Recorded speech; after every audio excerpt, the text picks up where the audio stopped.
The castle had been silent for months. No cries, no laughter, only the sound of the wind brushing against stone and the vampire king sitting alone in the dark. His twin children were cursed, paralyzed, unable to speak. Every healer, every sorcerer, every priest failed. Even the king himself, with all his centuries of power, couldn't save his own blood. Then one night, he woke to a sound he hadn't heard in years. A laugh, faint, fragile, but real. He followed it down the corridor past the sleeping guards to the nursery door, slightly open. Inside, the maid was kneeling beside the twins.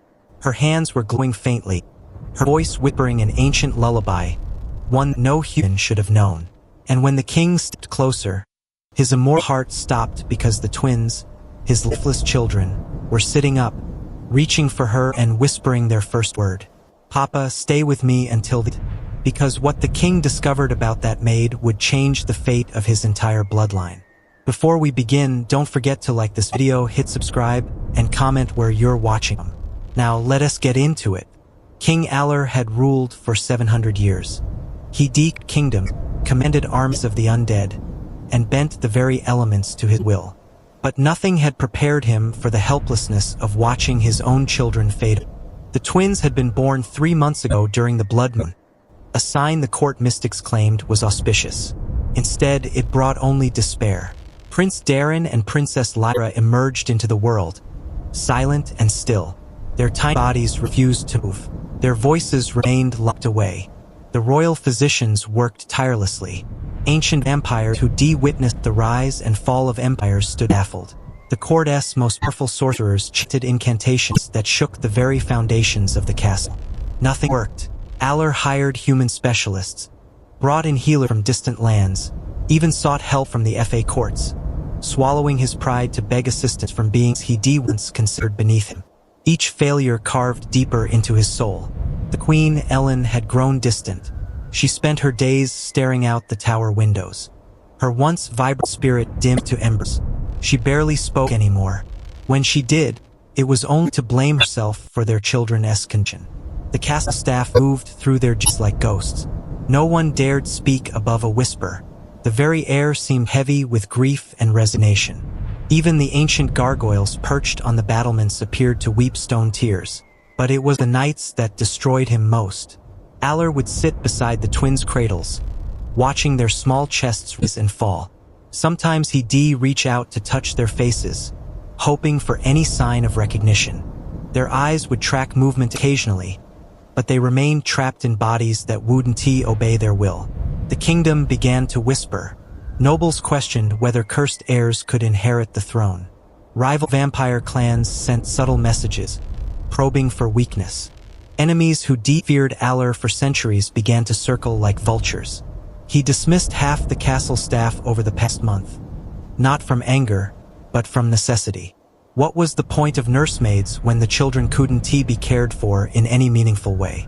What use were tutors when there were no students to teach? Only essential personnel remained. Guards, cooks, a handful of trusted advisors who served his family for generations. And Mira was new.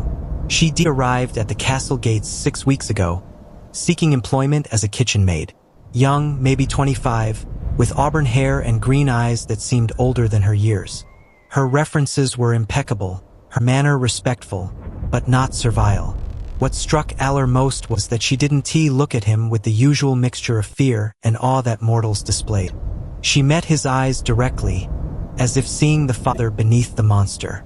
When the head of staff suggested dismissing more servants, Mira had quietly requested to help twins. Not as their caretaker, she was quick to clarify, simply to clean their room, change their bedding, ensure their comfort. Aller had agreed without much thought.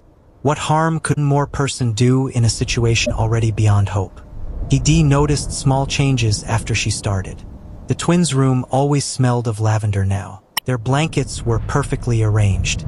Someone had placed fresh flowers by the window, replacing them daily, even though the children couldn't appreciate the gesture. More strangely, the twins seemed calmer when she was present. Their tiny faces, usually scrunched with what looked like discomfort, would relax, their breathing steadied.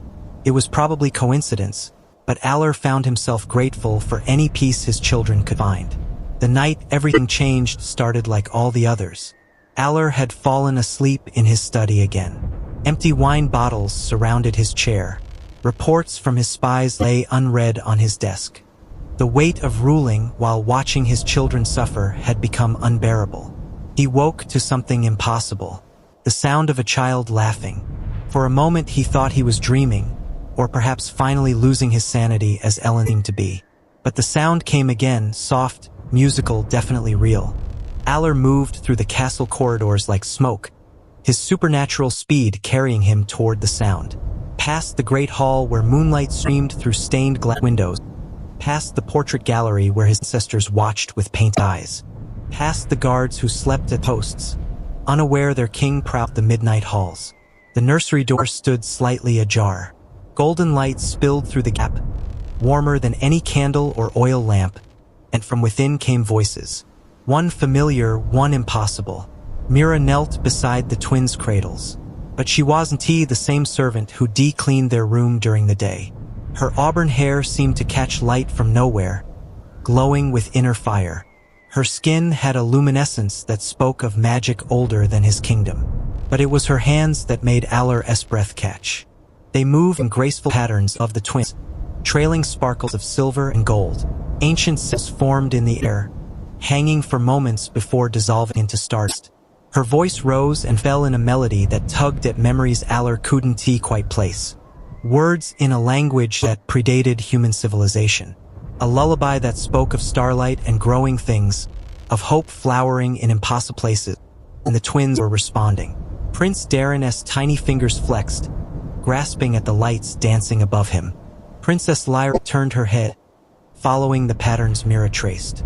Their eyes, usually vacant, now sparkled with awareness and wonder. As Aller watched, paralyzed by shock and hope, both children began to move. Not the random twitching they displayed before, but purposeful motion. Darren pushed himself up on his elbows. Lyra rolled onto her side, reaching toward the maid who sang to them. Then came the sound that shattered 700 years of composure. Papa, the word was barely a whisper, spoken in unison by voices that had never made sound before. But Aller heard it as clearly as thunder. Mira's head snapped up, her glowing hands freezing mid-gesture. The ancient song died on her lips as she met Aller's eyes across the nursery. For a heartbeat that stretched into eternity, neither moved. The twins continued reaching toward their father. Small voices calling Papa with increasing urgency. The maid's luminescent skin flickered like a candle in wind. Her shoulders squared as if bracing for execution. She'd been caught performing magic in the Vampire King's castle, using power that no mere human should possess, touching his cursed children when others had been dismissed for far less. But Aller wasn't looking at her. His ancient eyes were fixed on his son and daughter, who were now pushing themselves fully upright. Darren's tiny hand wrapped around the edge of his cradle with strength that shouldn't exist. Lyra babbled soft sounds, her voice growing stronger with each attempt. How? The word escaped Aller like a prayer. He moved closer, afraid that any sudden motion might shatter whatever miracle was unfolding before him. Mira remained kneeling, but her chin lifted with quiet dignity. Your Majesty, I can explain. Explain later.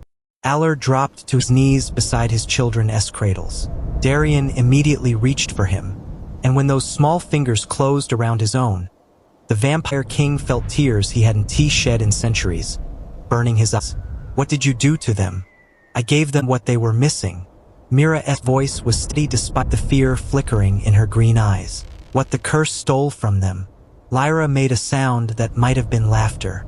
Her legs, motionless for 3 months, kicked against her blankets. The movement was weak, unsteady, but undeniably real. She was fighting to move, to live, to be. Aller lifted his daughter from her cradle with trembling hands. Her weight felt different now, not the dead weight of a broken doll, but the vital heaviness of a living child. She nestled against his chest, her tiny fist tangling in his dark hair. Papa, she whispered again, and the word like a physical blow. How long? He asked Mira without looking away from Lyra's face. How long have you been doing this? Every night since I arrived. The admission hung between them like a blade. I couldn't leave them like that. I couldn't watch them fade when I knew I could help. Darian whimpered, reaching from his cradle. Aller shifted Lyra to one arm and lifted his son with the other. The boy immediately curled against his father's shoulder, small fingers exploring the texture of Aller's shirt with wonder. For the first time in months, King Aller held both his children, alive, aware, looking at him with eyes that recognized him as their father. The rage came slowly, building like a storm on the horizon, not at Mira, but at the cosmic cruelty that had stolen these moments from him, at the helplessness that had consumed his days, at the despair that had nearly broken his queen. You let me suffer. His voice was dangerously quiet. For 6 weeks, you watched me tear myself apart, believing my children were lost. You watched Ellen retreat into madness. You watched this kingdom begin to fracture. Mara's glow flickered, but she didn't flinch. If I revealed myself immediately, would you have trusted me? A strange human with impossible power, claiming she could heal what your greatest sorcerers could not. The question struck home. Aller knew the answer. He would have suspected deception, dark magic, some elaborate plot against his family. He might have killed her before she could explain. The healing had to be gradual, Mara continued. Their bodies were locked away from their souls. I had to coax them back piece by piece, night by night. Too much too fast would have shattered their minds. Darian giggled, the sound like silver bells in the quiet room. He was studying his own hand, flexing tiny fingers with fascination. Every movement was a miracle. Aller had stopped believing. What are you? The king's voice held no threat now, only desperate curiosity. Mira rose gracefully, her supernatural radiance dimming to something almost human. Almost. I am what remains of the old magic. Before vampires ruled the night, before humans forgot how to heal with starlight and song. She moved to the window where moonbeams painted silver squares on the stone floor. Your twins weren't cursed, Your Majesty. They were severed. Something cut the connection between their souls and their bodies during birth. The blood moon, Aller breathed. He remembered the moment they de-emerged. How the crimson light had seemed to reach into the delivery room like grasping fingers. A powerful entity fed on their life force. They entered the world, left them trapped in shells that couldn't respond to their will. Mira's hands began to glow again, softer now, like captured moonlight. I've been weaving their souls back into their flesh, teaching their spirits how to command their bodies again. Lyra made a sound that was definitely laughter this time. She was watching the lights dance around Mira's fingers, clapping her hands together in delight. The gesture was clumsy, uncoordinated, but intentional. How much more? Aller asked. How much more do they need? Weeks, perhaps months, for full recovery. Their minds are sharp, trapped, and aware all this time. But their bodies need to remember how to be strong. Mira turned from the window. The question is whether you'll allow me to continue. The Vampire King looked down at his children. Darren was trying to form words, his mouth working around sounds that almost resembled mama and more. Lyra had grabbed a fistful of Aller's hair and was examining it with scientific intensity. They were his children, not the broken dolls he'd been mourning, but living beings with personalities already beginning to shine through their newfound mobility. Ellen, he said suddenly, the Queen needs to see this. Your Majesty, perhaps we should discuss my true nature before involving others. Mira's composure cracked slightly. There are complications to my being here, consequences that extend beyond your family, but Aller was already moving toward the door, his children secure in his arms. Ellen. His voice boomed through the castle corridors, carrying joy and desperation in equal measure. Ellen, come quickly. Footsteps pound through the halls. Not just the Queen's delicate steps, but the heavy boots of guards. The rushed movement of servants awakened by their king's shouts. The entire castle was stirring, drawn by sounds they hadn't heard in months. Ellen appeared in the doorway wearing only her nightgown, her golden hair wild with sleep. Her eyes found Aller first, then dropped to the children in his arms. Children who were moving, reaching, looking back at her with bright awareness. Lyra. Elenina's voice broke on her daughter's name. The little girl turned toward her mother's voice and smiled. Actually smiled. the expression transforming her tiny face with pure joy. Elena crossed the room in 3 swift strides and gathered both children into her arms. They snuggled against her immediately, Darren patting her cheek with wonder while Lyra grabbed fistfuls of golden hair. "Mama," Darian whispered, the word clear and perfect. The queen looked up at her husband with tears streaming down her face. "How? What happened?" Alares' gaze found Mira, who had pressed herself against the far wall as more people filled the doorway. Guards, servants, even some nobles who been staying in guest quarters, all drawn by the impossible sounds of royal children laughing. The maid Eller said simply, "She has been healing them." Every eye in the room turned to Mira. She stood perfectly still, her supernatural glow completely suppressed now.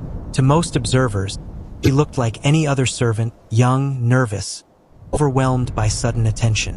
But Aller could see the power coiled beneath her human facade. The way shadows bent slightly around her. How the moonlight streaming through the windows seemed drawn to her presence. "Impossible," whispered Lord Kale, Aller's oldest advisor.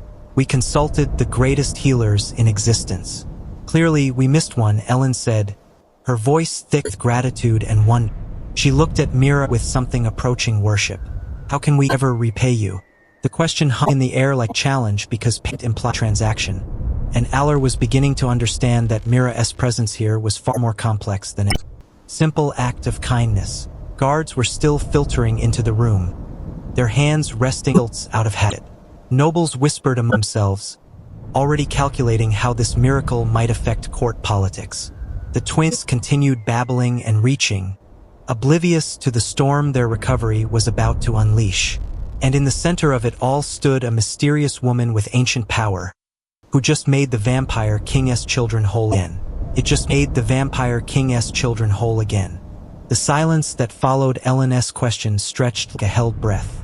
Mira remained pressed against the stone wall, her green eyes darting between the assembled crowd and the doorway behind them. Aller could smell her fear now, sharp and metallic beneath the lingering traces of starlight magic.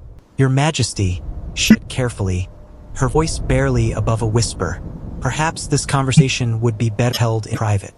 Lord Kale stepped forward, his ancient vampire instincts prickling. A human servant performing magic in the royal nursery. This requires immediate investigation. His pale eyes fixed on Mira with predatory interest. "What manner of sorcery have you been practicing on the heirs?" "Healing," Elenina said fiercely, clutching the twins closer. Both children had grown quiet, sensing the tension in the room. Lyra's tiny hand wrapped around her mother's finger, while Darren pressed his face against Ellen's neck. "She has been healing our children while the rest of us stood helpless." "Magic the powerful doesn't come without cost," whispered Lady Moore from the doorway. The court's chief mystic pushed through the crowd, her silver hair gleaming in the moonlight. What price did she demand? What bind did she place on the royal bloodline? Mira's composure cracked. "I asked for nothing. I bound no one. I simply couldn't watch them suffer when I had the power to help." "Noble words," Lord Kale said coldly. "But power like this," he gestured to the twins now babbling softly to each other, "doesn't manifest from pure altruism. You're hiding something, girl." Aller watched the exchange with growing unease. His advisor's right to be suspicious. In 7 centuries of rule, he learned that miraculous interventions always came with strings attached. But looking at his children, seeing life spark in their eyes for the first time, he found it difficult to care about hidden motives. "Clear the room," he commanded suddenly. "Everyone except the Queen and Mira." "Your Majesty, I strongly advise against," Lord Kale began. Now, Lord carried the weight of absolute authority. Nobles and servants filed out reluctantly, casting backward glances at the mysterious maid who accomplished what their greatest sorcerers could not. When the door closed, leaving only the royal family and Mira in the nursery, Elenina spoke first. "Tell us the truth. All of it." Mira moved away from the wall, her shoulders straightening as if shedding a burden she carried too long. "The truth is complicated, Your Majesty." "We have time," Al said, settling into the chair beside the window. Elenina remained standing, swaying gently as the twins dozed in her arms, exhausted by their first real movement in months. Mira walked to the center of the room, moonlight pooled around her feet. I am the last of the lumininal order. We were healers, guardians of the balance between light and shadow. My people served the supernatural world for millennia, keeping the peace between different magical bloodlines. Where Ellen's voice was sharp, the order was destroyed 300 years ago, hunted to extinction by those who feared our power to heal could also be turned to harm. Mira's hands began to glow softly, casting dancing shadows on the walls. My mother hid me as an infant, passed me to human families who raised me believing I was one of them. Aller leaned forward. But you knew you were. The power manifested when I turned 18. Suddenly, I could see the connections between soul and flesh, could sense when those bonds were damaged or severed. Her glow intensified. I've spent 7 years learning to control it, searching for others like me. I found only graves and burned libraries. Elenia's eyes filled with tears. You're alone. I was alone until I sensed what had happened to your children. Mira turned to face them directly. The severance was so complete, so brutal. It called to me from hundreds of miles away. I felt their souls screaming, trapped, and unable to reach their own bodies. The twins stirred in Ellen's arms. Darren opened his eyes and looked directly at Mira as if recognizing her voice. His tiny hand reached toward her, fingers grasping at empty air. What severed them? Aller asked, though he suspected he already knew the answer. Something ancient, hungry. It fed on their life force as they entered the world. But it didn't kill them cleanly. Instead, it left them suspended between life and death. Their souls anchored but disconnected. Mira's expression darkened. It was deliberate, cruel. Whoever orchestrated this wanted you to suffer. Ellen gasped. Someone did this intentionally. The blood moon was no natural occurrence, Your Majesty. It was summoned, timed precisely to coincide with the birth. Someone with intimate knowledge of your family, your kingdom, your vulnerabilities. Aller felt ice form in his veins. An enemy with that level of access, that degree of magical knowledge could only be someone from his inner circle, someone he trusted completely. The severance was designed to be permanent, Mira continued. Irreversible by conventional magic. Your healers and sorcerers failed because we're trying to repair something that had been surgically removed. Not just damaged, but you could fix it. Ellen said, liminal magic works differently. We don't force healing, we guide it. I've been slowly teaching their souls how to find their way back to bodies, rebuilding pathways one thread at a time. Mira's glow pulsed gently. This delicate work. Too fast, and their minds could shatter from the sudden reconnection. Darren made a soft sound, almost like he was trying to speak. Ellen looked down at him with wonder. How much more time do they need? Weeks for basic mobility, months for full recovery. But Your Majesty, Mira's voice grew urgent. Whoever did this will know their work is being undone. They sensed the healing just as I sensed the original damage. Aller stood, his mind racing through possibilities. How long before they realize? Days, perhaps hours. The twin auras are already brightening. Any skilled practitioner monitoring them will notice the change. A chill ran down Ellen's spine. They're in danger again. We're all in danger. Mira corrected. Whoever orchestrated this won't hesitate to eliminate witnesses. They've already committed regicide by proxy, attacking the royal bloodline directly. Aller moved to the window, his supernatural senses extending through the castle and beyond. The night felt different, charged with malevolent intent. Somewhere in his kingdom, perhaps in his own court, an enemy was stirring. You could have stayed hidden, he said without turning around. Remain safe in obscurity instead of revealing yourself to save my children. Why take that risk? Mira was quiet for a long moment. When she spoke, her voice was soft but steady. Because I remember what it felt like to be alone and afraid. To have power but no one to share it with, no one who understood. She looked at the twins, who were watching her with bright, aware eyes. They deserved better than that isolation. Elenina wiped tears from her cheeks. What do we do now? Aller turned from the window, his expression hardening into the mask of a king who survived 7 century treachery and war. Now we hunt. Someone in my inner circle betrayed my family. They used blood magic to curse my children and thought they could hide behind my grief and desperation. The court will resist, Ellen warned. They demand investigation, trials, proof before accusations. Then we give them proof. Alar's eyes glowed with predatory light. Mira, can you sense who cast the original severance? Is there a magical signature you can trace? Not directly, but she hesitated. There might be another way. The entity that fed on their life force left traces residual energy that clings to whoever summoned it. I could track that, but it would require me to use my power. Meaning I'd have to drop every shield and concealment I maintain.